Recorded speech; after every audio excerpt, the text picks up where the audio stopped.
এই ল্যাঠা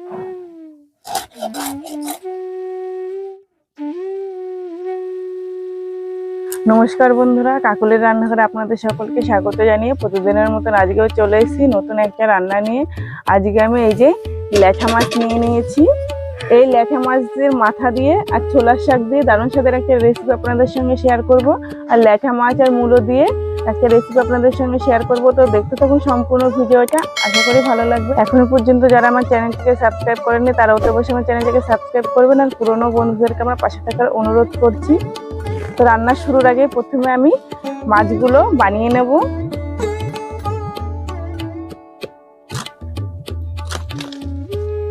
বাবা ধরাই যাচ্ছে না।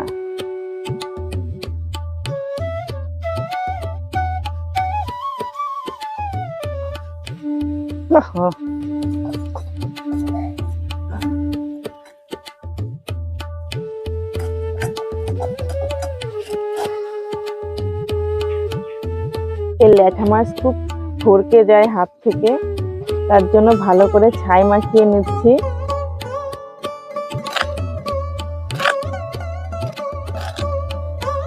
সমস্ত মাছ বানানো হয়ে গেছে, মাছ ধুয়ে জায়গা পরিষ্কার করে ফিরে আসছি। এই যে এখানে মাছ ধুয়ে নিয়ে চলে এসেছি, এই দেখুন। আর এখানে নিয়েছি ছোলার শাক।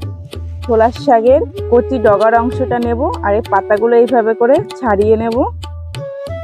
এইভাবে করে ছোলার শাক আমি বেছে নেব। শীতকাল মানেই ছোলার শাক, মটরের শাক, খেসারির শাক। ছোলার শাক এই শীতকালেই বেশি পাওয়া যায়। ছোলার শাক দিয়ে এই ল্যাঠা মাছের মাথা দিয়ে ঘন্ট কিন্তু খেতে দারুণ লাগে।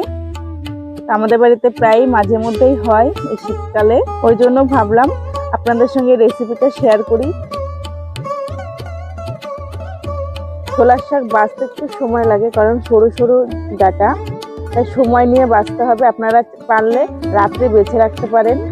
সেই যে শক্ত কাঠিগুলো নেব না, এগুলো বটিতে কাটা যাবে না, এগুলো ফেলে দেব, গরু খেয়ে নেবে। মাছে লবণ হলুদ মেখে রেখে দেব। দিয়ে দিচ্ছি হলুদ গুঁড়ো, লবণ,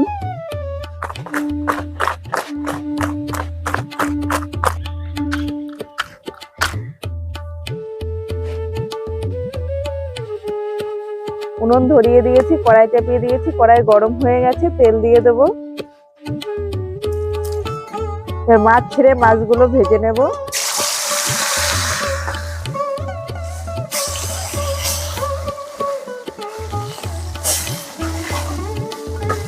সব মাছ একবারে ভাজবো না, আমি দুবারে ভাজবো। মাছ ভাজতে ভাজতে আমি শাকগুলো একদম মিহি করে কুচিয়ে নেব।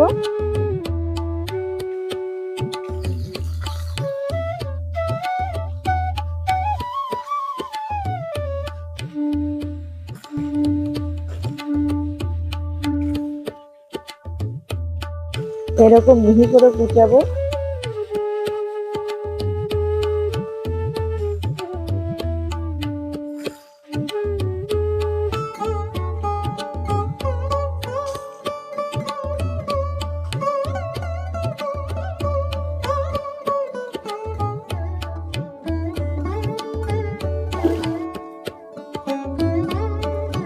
শাক বানানো আমার হয়ে গেছে, এই দেখুন একদম মিহি করে কুচিয়ে নিয়েছি। ছোলার শাক 500 শাক নিয়েছিলাম, দেখুন বেছে কুচে এই কটা হয়েছে।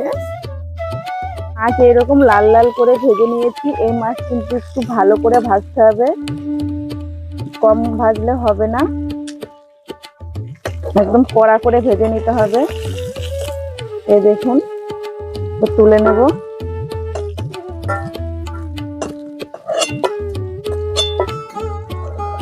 মাছ ভাজা হয়ে গেছে, মাছ ভাজার তেলে আরো কিছুটা তেল দিয়ে দেবো। এই ছোলার শাকে একটু তেল বেশি লাগে, তাই তেলের পরিমাণটা একটু বেশি দিলাম। তেল দিয়ে ফোড়নে দিয়ে দেবো শুকনো লঙ্কা, তেজপাতা আর 5 ফোড়ন।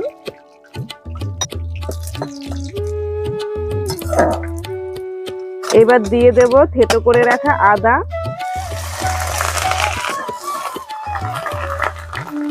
এবার দিয়ে দেব ভেজে রাখা মাছের মাথা। মাথা দিয়ে তেলের সঙ্গে আরেকটু নেড়ে চেড়ে নেব। এবার দিয়ে দেব শাক,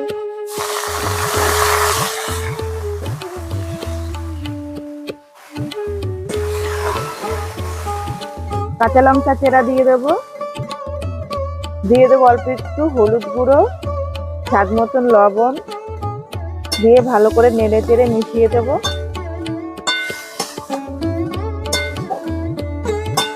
এবার 5 মিনিটের জন্য ঢাকনা দিয়ে ঢেকে রান্না করে নেব। 5 মিনিট হয়ে গেছে। 5 মিনিট পরে ঢাকনা উল্টে দেবো, উল্টে নেড়ে চেড়ে দেবো। দেখুন শাকটা কতটা কমে গেছে। এবারে মাথাগুলো খুন্তির সাহায্যে ভেঙে ভেঙে দেবো।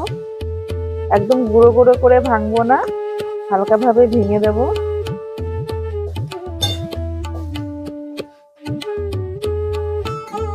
এভাবে আধ ভাঙা করে দিচ্ছি মাছের মাথা। এই দেখুন, আপনারা এই শাক ঘন্টটা যে কোনো নিরামিষের দিনে সেম ভাবে মাছের মাথার বদলে বড়ি দিয়েও করতে পারেন, কলাইয়ের ডালের বড়ি, তাতেও খেতে কিন্তু দারুণ লাগে। খুন্তি দিয়ে একটু এইভাবে ঘেঁটে ঘেঁটে দেবো। এবার ভালো করে শাকটা একটু ভাজা ভাজা করে নেব। শাক ভালোভাবে ঘাটা ঘাটা হয়ে গেছে। এবার শাকের মধ্যে একটু আঠা আঠা ভাবের জন্য আমি অল্প একটু আটা গুলিয়ে নিয়েছি, দিয়ে দেবো।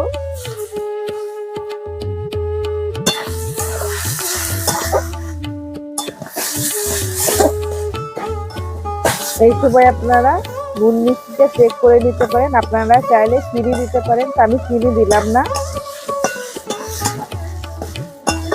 এই দেখুন নাড়তে নাড়তে কত সুন্দর কড়াইয়ের গা থেকে ছেড়ে ছেড়ে আসতে পারে। শাক ভাজাটা হয়ে গেছে। এবার আমি নামিয়ে নেব।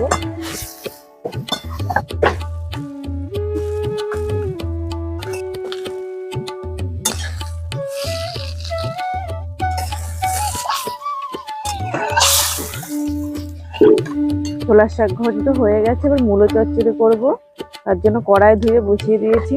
কড়াই গরম হয়ে গেছে, দিয়ে দেবো সর্ষের তেল। তেলের মধ্যে ফোড়ন দেবো রাঁধুনি দিয়ে ভাজা মাছ দিয়ে দেবো। ভাজা মাছ আর একটু নেড়ে চেড়ে নেবো।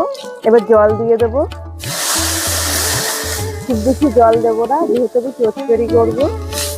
এবার দিয়ে দেবো স্বাদ মতো লবণ, হলুদ গুঁড়ো দিয়ে আর একটু মিশিয়ে দেবো। এবার ঢাকনা দিয়ে ঢেকে দেবো। ঢাকনা উল্টে দেবো। দেখুন ঝোলটা কত সুন্দর বক করে ফুটছে, কালারটাও কত সুন্দর এসছে। এবার আমি মূলো কেটে রেখেছি, মূলো দেবো। মূলো আমি এইভাবে করে কেটেছি, ছোটো ছোটো করে, এরকম মোটা মোটা করে। মূলো আর কাঁচা লঙ্কা চেরা দিয়ে দেবো।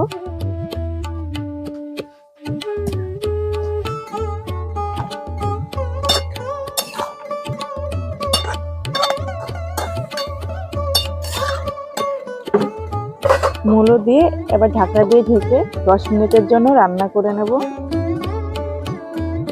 10 মিনিট পরে ঢাকনা উল্টে দেব।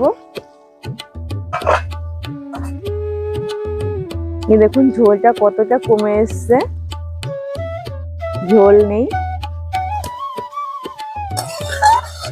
এই মূলো চচ্চড়িতে কিন্তু বেশি ঝোল হলে ভালো লাগে না, একদম মাখো মাখো তরকারিটা হবে। মূলো সেদ্ধ হয়ে গেছে। এবার উপর দিয়ে অল্প একটু কাঁচা সর্ষের তেল দিয়ে দেবো। কাঁচা সর্ষের তেল দিয়ে আর একটু নেড়ে চেড়ে দেবো।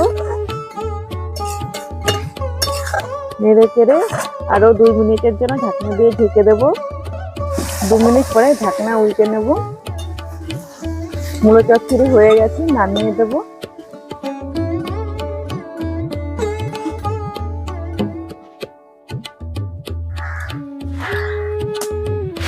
যে রেডি হয়ে গেছে দুটো শীতের সবজি, যে দুটো সবজি ছাড়া শীতকালে একদম অসম্পূর্ণ। মূলো আর ছোলার শাক, এমনকি পালং শাক, সবই শীতের সবজি। তো এই সবজি দুটো কিন্তু আমাদের বাড়ির সকলেরই খুব প্রিয়। আমরা প্রায়ই এই রান্নাটা করে খাই, তো আপনাদের সঙ্গে শেয়ার করলাম। আপনারা এইভাবে রান্না করে খেয়ে আমাকে কমেন্টের মাধ্যমে জানাবেন কেমন লাগলো আপনাদের। কোনো রকম মশলাপাতি ছাড়া এই দুটো রান্না কিন্তু খেতে দারুণ লাগে। তো আজকের ভিডিওটা আমি এখানেই শেষ করছি। দেখা হবে অন্য কোনো রান্না নিয়ে অন্য কোনো ভিডিওতে। আপনারা ভালো থাকবেন, সুস্থ থাকবেন।